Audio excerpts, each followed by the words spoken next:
Hello friends, welcome to all of you on my YouTube channel Shine Tutorial. Myself बिंदु प्राशर। तो चलिए आज के करंट अफेयर्स जो हैं हम स्टार्ट करते हैं 11 जुलाई 2022 के। तो फर्स्ट क्वेश्चन है हमारे पास कि जुलाई 2022 में गुजराती स्वाधीनता संग्राम ना सुरवीरों जो एक पुस्तक है उसका विमोचन जो है वो किसने किया है। तो इसका उत्तर है मीनाक्षी लेखी ने इनका विमोचन किया है। ठीक है, केंद्रीय विदेश और राज्य मंत्री मीनाक्षी लेखी ने 9 जुलाई 2022 को गुजराती में एक पुस्तक स्वाधीनता संग्राम ना सुरवीरों का शुभारंभ किया है।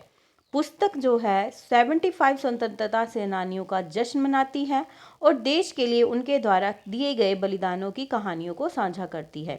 ये पुस्तक देश के स्वतंत्रता के 75वें वर्ष को चिन्हित करने के लिए स्वाधीनता का अमृत महोत्सव का एक हिस्सा है। ओके, नेक्स्ट क्वेश्चन है हमारे पास कि जुलाई 2022 में उपचुनाव आयुक्त के रूप में किसे नियुक्त किया गया है। तो ये जो है R.K. गुप्ता जी को इसमें नियुक्त किया गया है। वरिष्ठ अधिकारी R.K. गुप्ता को उपचुनाव आयुक्त नियुक्त किया गया है। ये T. श्रीकांत जी की जगह ले रहे हैं।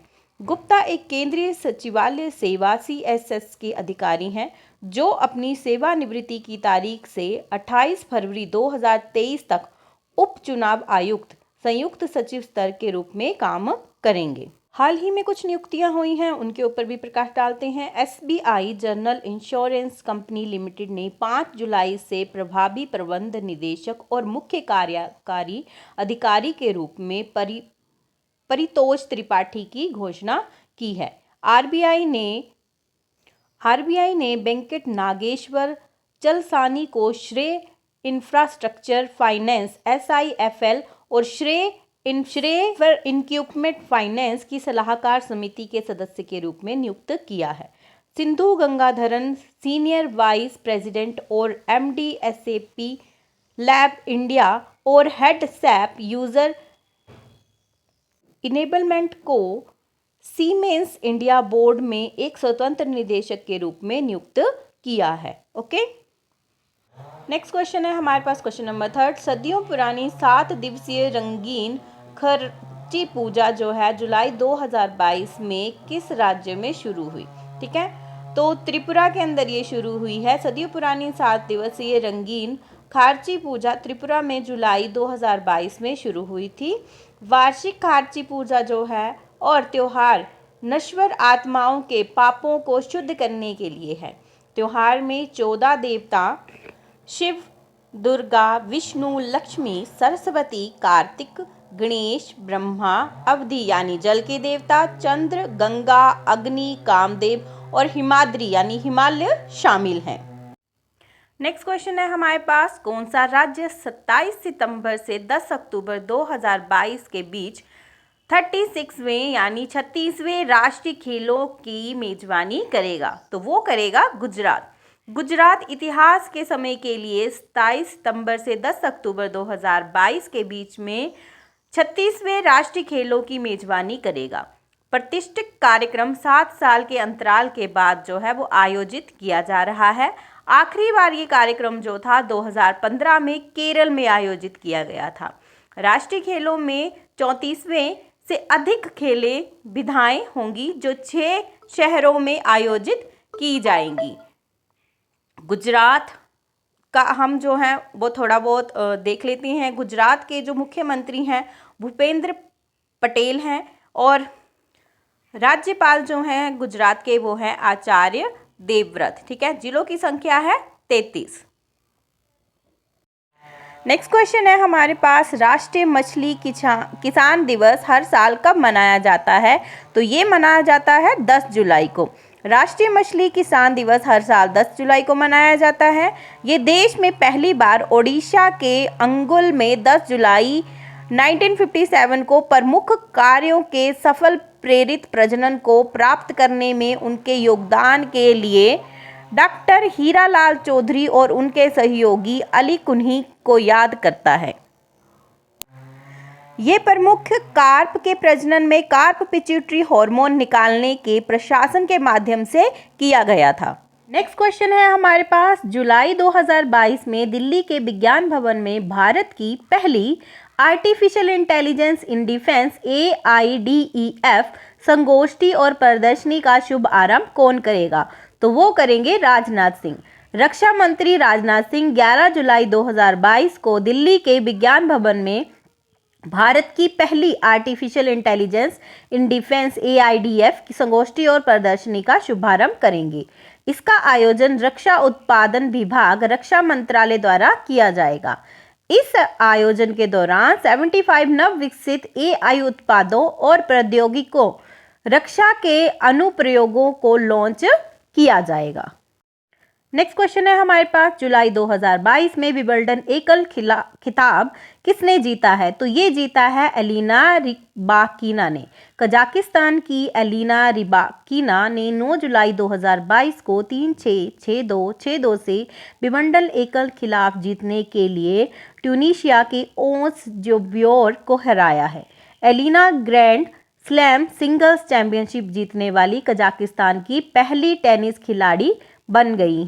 1975 में WTA कंप्यूटर रैंकिंग शुरू होने के बाद से 23वें नंबर से कम रैंक वाली सिर्फ एक महिला रिबाकिना ने 2007 में 31वें नंबर पर विंबलडन वीनस विलियम्स जीता है।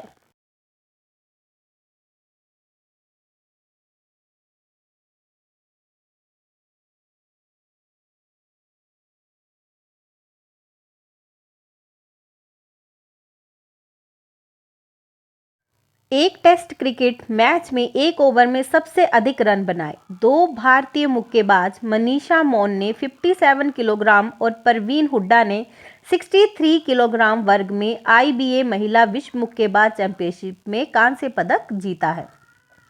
भारत की सिफ्ट और समरा ने 16 मई 2022 को जर्मनी के सुहल में ISSF जूनियर विश्व कप 2022 में भारत के लिए स्वर्ण पदक तालिका को 10 तक ले जाने के लिए व्यक्तिगत महिलाओं की 10 मीटर राइफल 3 पोजीशन 3 पीस स्पर्धा जीती है। रेड बुल के मौजूदा चैंपियन मैक्स वर्स्टैपेन ने 8 मई 2022 को चार्ल्स लेक्लर को हराकर पहली बार मियामी ग्रांड प्रिक्स जीता है। ओके, नेक्स्ट क्वेश्चन है हमारे पास, जुलाई 2022 में रानिल विक्रमसिंघे ने किस देश के प्रधानमंत्री के पद से इस्तीफा दिया है? तो इन्होंने श्रीलंका के प्रधानमंत्री पद से इस्तीफा दिया है। रानिल विक्रमसिंघे ने श्रीलंका के प्रधानमंत्री पद से इस्तीफा दे दिया है। ये यूनाइटेड नेशन पार्टी UNP के संसद सदस्य हैं। वे 1994 से UNP के नेता हैं। इससे पहले इन्होंने 1993 से 1994, 2001 से 2004, 2015 से 18 और 18 से 19 तक श्रीलंका के प्रधानमंत्री के रूप में कार्य किया है। उन्होंने 1994 से 2001 और 2004 से 2015 तक विपक्ष के नेता के रूप में भी कार्य किया है। प्रधानमंत्री नरेंद्र मोदी ने जुलाई 2022 में कहा, वीडियो कॉन्फ्रेंसिंग के माध्यम से एक प्राकृतिक खेती सम्मेलन को संबोधित किया। ठीक है, ये इन्होंने कहाँ किया है? ये किया है सूरत में। प्रधानमंत्री नरेंद्र मोदी ने 10 जुलाई 2022 को वीडियो कॉन्फ्रेंसिंग के माध्यम से एक प्राकृतिक खेती सम्मेलन को संबोधित किया है। सम्मेलन का आयोजन जो था वो गुजरात के सूरत में किया गया था। इसमें हजारों किसानों और अन्य सभी हितधारकों की भागीदारी देखी गई, जिन्होंने सूरत में प्राकृतिक खेती को अपनाया है और जो एक सफल कहानी है। नेक्स्ट क्वेश्चन है हमारे पास, कौन 13 एक्सप्रेसवे वाला देश का पहला राज्य बन गया है? तो ये बना है उत्तर प्रदेश। उत्तर प्रदेश 13 एक्सप्रेसवे वाला देश का पहला राज्य बन गया है। कुल 13 में से 6 जो है वो चालू हैं और बाकी जो हैं वो अभी निर्माणाधीन हैं।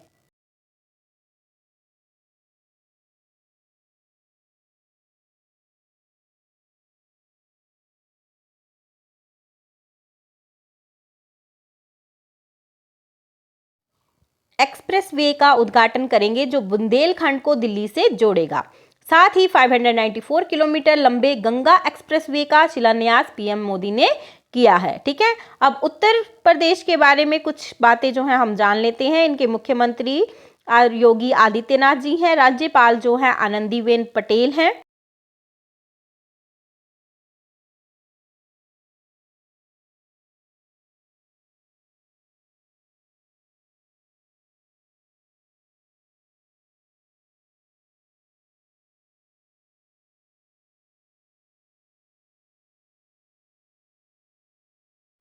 बल्लभ पंत सागर बांध है जिसे जो कि रिहंद नदी के ऊपर जो है वो बना हुआ है। ओके,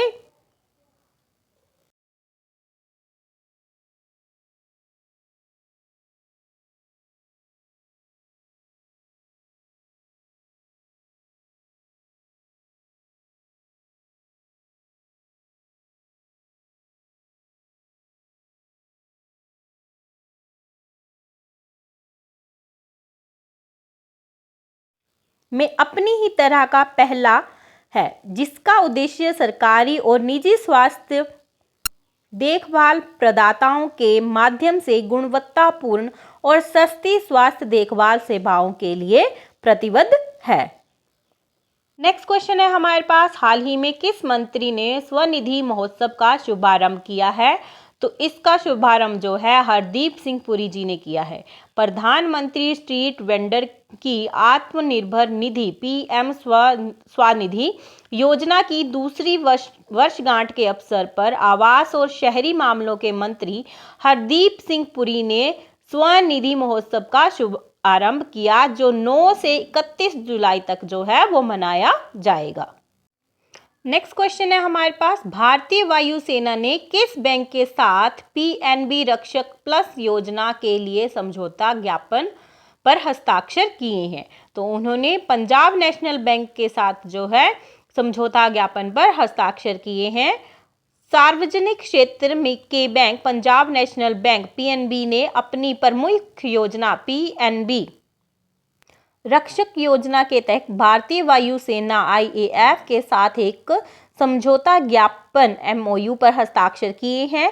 पीएनबी रक्षक प्लस योजना की मुख्य विशेषताएं 50 लाख रुपए का पर्सनल एक्सीडेंटल कवर, 1 करोड़ रुपए का दुर्घटना बीमा कवर, व्यक्तिगत दुर्घटना पर स्थायी कुल विकलांगता 50 लाख रुपए का कवर जो है ये दिया जाएगा।